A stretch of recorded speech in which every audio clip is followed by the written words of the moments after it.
ನಮ್ಗಿರೋ urgent ಒಂದೇ ಒಂದು, ಇವತ್ತು ಬಾಬಾ ಸಾಹೇಬ್ ಅಂಬೇಡ್ಕರ್ ಬಾಬು ಜಗಜೀವನ್ ರಾಮರವರ ಕನಸು ನನಸಾಗಬೇಕಾದ್ರೆ ವಿಧಾನಸೌಧ ಹೋಗಿ ಅದು ಬಾಬಾ ಸಾಹೇಬ್ ಅಂಬೇಡ್ಕರ್ ಸೌಧ ಬಸವ ಸೌಧ ಆಗಬೇಕು. ಎಂದು ಅದು ಬಸವ ಸೌಧ ಆಗತ್ತೋ ಅಂದೇ ಈ ರಾಜ್ಯದಲ್ಲಿ ಇವತ್ತಿನ ದಿವಸ ನಿಜವಾದ ಅಧಿಕಾರ ಬಡವರ ಕೈಗೆ ಬಂದಿದೆ ಅನ್ನತಕ್ಕಂಥದ್ದಾಗತ್ತೆ. ಆದ್ರಿಂದ ನೀವು ಇವತ್ತು ಬಂದಿದ್ದೀರಿ, ಜಿಲ್ಲಾಧಿಕಾರಿಗಳಿಗೆ ನಾನು ಮದುವೆ ಮಾಡ್ತೇನೆ. ರವಿ ಸಿದ್ದರಾಮಣ್ಣ ನೀವು ಮಾತಾಡಪ್ಪ, ಸುಧಾಕರ್ ಈ ಕೆಲಸ ನಿಮ್ಮ ಕೈಯೆಲ್ಲ ಮಾಡಿಸ್ಬಿಟ್ಟವ್ರೆ, ಇವತ್ತು ದಲಿತರೆಲ್ಲ ಸೇರವ್ರೆ. ಇದನ್ನ ನಾನು ಮತ್ತೆ ಪುನಃ ಸ್ಟ್ಯಾಚ್ಯೂ ಆಗದೆ ಇದ್ರೆ ಈ ಜಿಲ್ಲೆಯಲ್ಲಿರೋ ಒಕ್ಕಲಿಗರ ಎದ್ದು ಬರ್ತಾರೆ. ಕೋಡಿಹಳ್ಳಿ ಚಂದ್ರಶೇಖರ್ ಒಕ್ಕಲಿಗರ ದೊಡ್ಡ ಒಕ್ಕಲಿಗರ ನಾಯಕ, ಅವ್ರ ಮಕ್ಕಳನ್ನ ಎಂಟ್ರಿ ಮಾಡಕ್ ಹೊಂಟಿಲ್ಲ ದೇವೇಗೌಡ ಮಾಡ್ದಂಗೆ.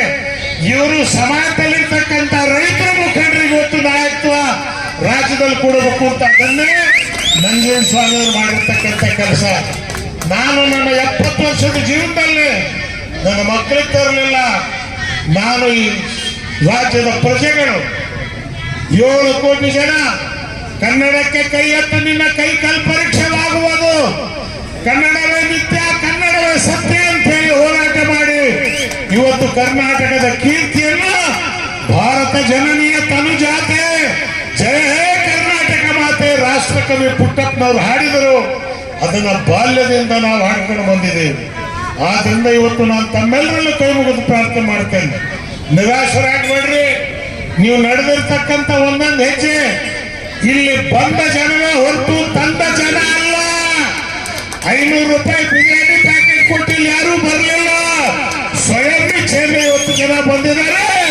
ಇಡೀ ರಾಜ್ಯದಲ್ಲಿ ಇವತ್ತು ಜನ ಇದೇ ರೀತಿ ಬರ್ತಾರೆ. ಸಿದ್ದರಾಮಯ್ಯನವರೇ, ನಿಮಗೆ ರಿಪೋರ್ಟ್ ಬರ್ತಾ ಇರಬಹುದು, ನಮ್ಮ ಭಾಷಣ ನೀವು ಕೇಳ್ತಾ ಇರಬಹುದು. ದಯವಿಟ್ಟು ಕೇಳಿ. ನೀವು ಹಿಂದಿನ ಸಿದ್ದರಾಮಯ್ಯ ಇಲ್ಲ, ಈಗ ಯಾಕೋ ವೀಕ್ ಆಗ್ಬಿಟ್ಟಿದ್ದೀರಿ. ಸ್ವಲ್ಪ ಬಾಣ್ ಜಾಸ್ತಿ ತಿನ್ನಿ, ನಿಮಗೆ ಶಕ್ತಿ ಬರುತ್ತೆ. ಇವತ್ತೊಬ್ಬ ಪಾಪ ರಾಜಣ್ಣ ಏನ್ ತಪ್ಪು ಮಾಡ್ದ, ಹೈಕಮಾಂಡ್ ಹೇಳಿದ್ರು ನಾನು ತೆಗಿಯಲ್ಲ, ನನಗೆ ಸ್ಥಾನ ಮುಖ್ಯ ಅಲ್ಲ ಮಾನ ಮುಖ್ಯ, ಒಬ್ಬ ದಲಿತನನ್ನು ನಾನು ತ್ಯಾಗ ಮಾಡಕ್ ತಯಾರಿಲ್ಲ ಅಂತ ಸಿದ್ದರಾಮಯ್ಯನವ್ರು ನೀವು ಹೇಳಿದ್ರೆ ಇವತ್ತು ನೀವು ಈ ರಾಜ್ಯದ ಹೀರೋ ಆಗ್ತಾ ಇದ್ರಿ. 2 ವರ್ಷದ ಈ ಕುರ್ಚಿಗೆ ಯಾಕ್ರಿ ಜೋತ್ ಬಿಡಬೇಕು? 4 ವರ್ಷದ MLC ಅವ್ರ ಮುಖಕ್ಕೆ ಲಗೈದು ಬಂದ ನಾನು. ಮಾನ ಇಲ್ಲದೆ ಸ್ಥಾನ ಇಲ್ಲದೆ ಆದ್ರೆ ಮಾನ ನಿಮಗೆ ಬೇಕಾಗಿದೆ, ನಿನ್ MLC ನಲ್ಲಿ ಬೇಕಾಗಿಲ್ಲ. ಇಟ್ಕೋ, ವರ್ಷಕ್ಕೆ 15 ಲಕ್ಷ ರೂಪಾಯಿ ಸಿಕ್ತಿತ್ತು MLC ಅಲ್ಲಿ, ನಾವು ಕೇರ್ ಮಾಡಲಿಲ್ಲ. ಕಾರಣ ಲೋಕನಾಯಕ್ ಜಯಪ್ರಕಾಶ್ ನಾರಾಯಣ್, ಬಾಬಾ ಸಾಹೇಬ್ ಅಂಬೇಡ್ಕರ್, ಬಾಬು ಜಗಜೀವನ್ ರಾಮ್, ರಾಷ್ಟ್ರಕವಿ ಪುಟ್ಟಪ್ಪನವರು ಬಸವಣ್ಣನ ಸರ್ವಜ್ಞನ ಆದರ್ಶದಲ್ಲಿ ಬೆಳೆಸ್ಕೊಂಡು ಬಂದಿರ್ತಕ್ಕಂಥವ್ರು ನಾವು. ಇವತ್ತು ಅದೇ ಆದರ್ಶಗಳನ್ನು ನಾವು ಮುಂದುವರಿಸ್ಕೊಂಡು ಹೋಗ್ತಾ ಇದ್ದೀವಿ ಅಂತೇಳಿ ಮಳೆ ಬರ್ತಕ್ಕಂಥ ಸೂಚನೆಗಳಿದ್ದಾವೆ. ಆದ್ರಿಂದ ಎಲ್ಲ ಪೊಲೀಸ್ ಅಧಿಕಾರಿಗಳಿಗೆ, ಜಿಲ್ಲಾಧಿಕಾರಿ ಪ್ರಾರ್ಥನೆ ಮಾಡ್ತೇನೆ, ಮಂತ್ರಿಗಳು ಇದು ಟೆಂಪರವರಿ, ಇವತ್ತಿರ್ತಾನೆ ನಾಳೆ ಹೋಗ್ತಾನೆ. ಮುಂದೆ ನಾವೇನಾದ್ರೂ ಬಂದ್ರೆ ಯಾವತ್ತೂ ಕೂಡ ಛಲ ತೀರಿಸ್ಕೊಳ್ಳೋ ಕೆಲಸ ನಾವೆಂದೂ ಮಾಡಕ್ ಹೋಗಲ್ಲ. ದಯವಿಟ್ಟು ನಿಮ್ಮನ್ನು ಕೈ ಮುಗಿದು ಪ್ರಾರ್ಥನೆ ಮಾಡ್ತೇನೆ. SP ಅವರಿಗೆ, ನೀವು ಜಿಲ್ಲಾ ಮಂತ್ರಿ ಹೇಳಿ, ಸ್ವಾಮಿ ಈ ಕೆಲಸ ನಾನು ಮಾಡಕ್ ಬರಲ್ಲ, ಜಿಲ್ಲೆಯಲ್ಲಿ ನಾವು ಲಾ ಅಂಡ್ ಆರ್ಡರ್ ಕಾಪಾಡಬೇಕು. ನೀವು ಬೆಂಗಳೂರಿನಲ್ಲಿ ಕೂತಿರ್ತೀಯ, ಜನರ ಹತ್ರ ನಾವು ಬಯಸ್ಕೋಬೇಕಾಗತ್ತೆ, ನಾವು ಬಯಸ್ಕೊಳಕ್ ತಯಾರಾಗಿಲ್ಲ.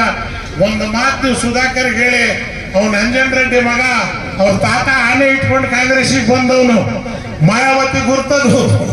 ಹಿಂದೆ ಅಂಜನ್ ರೆಡ್ಡಿ ಚುನಾವಣಾ ಚಿಹ್ನೆ ಆನೆ ಇತ್ತು. ಇವತ್ತು ಚಿಂತಾಮಣಿ ಮುನ್ಸಿಪಾಲಿಟಿ ಆಫೀಸ್ ಎದುರಿಗೆ ಆನೆನೇ ಹಾಕಿದ್ದಾರೆ.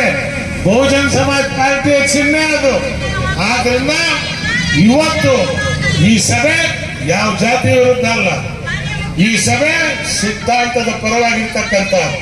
ಇವತ್ತು ಒಕ್ಕಲಿಗರಾಗ್ಲಿ, ಲಿಂಗಾಯತರಾಗ್ಲಿ, ದಲಿತರಾಗ್ಲಿ, ನಾವೆಲ್ಲರೂ ಒಂದು ತಾಯಿಯ ಮಕ್ಕಳು, ನಾವು ಕೂಡಿ ಬಾಳಬೇಕು. ಇವತ್ತು ಒಕ್ಕಲಿಗರೇ, ನಿಮ್ಮ ಭೂಮಿಯಲ್ಲಿ ದಲಿತ ದುಡಿದ್ರೆ ನಿಮಗೆ ಪೈರು ಬರ್ತಕ್ಕಂಥದ್ದು, ನಿಮಗೆ ಬೆಳೆ ಬರಬೇಕಾದ್ರೆ ಈ ದಲಿತ ಅವನ ರಕ್ತವನ್ನು ಬೇರು ಮಾಡಿ ಸುರಿಸಬೇಕಾಗತ್ತೆ. ಅದನ್ನು ನೀವು ದಯವಿಟ್ಟು ಮರಿಬೇಡಿ. ಆದ್ರಿಂದ ದಲಿತ ಕೇರಿಗಳನ್ನು ತೆಗೀರಿ. ಒಂದೇ ಕೇರಿಯಲ್ಲಿ ಎಲ್ಲರೂ ವಾಸವಾಗಿರೋ ಕಾಲ ಎಂದು ಬರುತ್ತೋ ಅಂದೇ ಈ ನಾಡಿನಲ್ಲಿ ಬಸವಣ್ಣನ ಆಡಳಿತ ಬರುತ್ತೆ. ಒಕ್ಕಲಿಗರ ಕೇರಿ, ಲಿಂಗಾಯತರ ಕೇರಿ, ದಲಿತರ ಕೇರಿ ಅಂತಿಲ್ಲ, ಎಲ್ಲ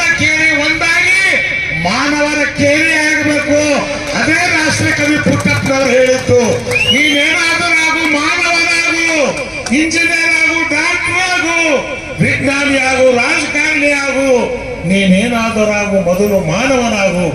ಆ ಮಾನವರಾಗಿ ಮಾಡ್ತಕ್ಕಂಥ ಕೆಲಸ ಈ ಮೂರನೇ ಶಕ್ತಿ ಕರ್ನಾಟಕದಲ್ಲಿ ಇವತ್ತು ಮಾಡ್ತಾ ಇದೆ. ಅದಕ್ಕೆ ನಾವು ನಿಮ್ಮ ಮನೆ ಬಾಗಿಲಿಗೆ ಬಂದಿದ್ದೇವೆ. ಇವನಾರವ ಎನಿಸಿದರಯ್ಯ, ಇವನಮ್ಮವ ಎನಿಸಯ್ಯ. ಇವತ್ತು ಎನಗಿಂತ ಕಿರಿಯರಿಲ್ಲ, ಹಿರಿಯರಿಗಿಂತ ಮೇಲಿಲ್ಲ. ಹಿರಿಯರ ಪಾದದ ಧೂಳಿಯಾಗಿ ದುಡಿದ ಕೂಡಲ ಸಂಗಮ ದೇವ ಅಂತೇಳಿ ಏನು ಬಸವಣ್ಣ ಹೇಳಿದಾನೋ, ದಲಿತರೇ ನಿಮ್ಮ ಪಾದದ ಮಣ್ಣಾಗಿ ನಾವು ದುಡಿಯಕ್ಕೆ ತಯಾರಾಗಿದ್ದೇವೆ. ನಮಗೆ ಆಶೀರ್ವದಿಸಿ, ಅನುಗ್ರಹಿಸಿ. ಜೈ ಹಿಂದ್, ಜೈ ಕರ್ನಾಟಕ.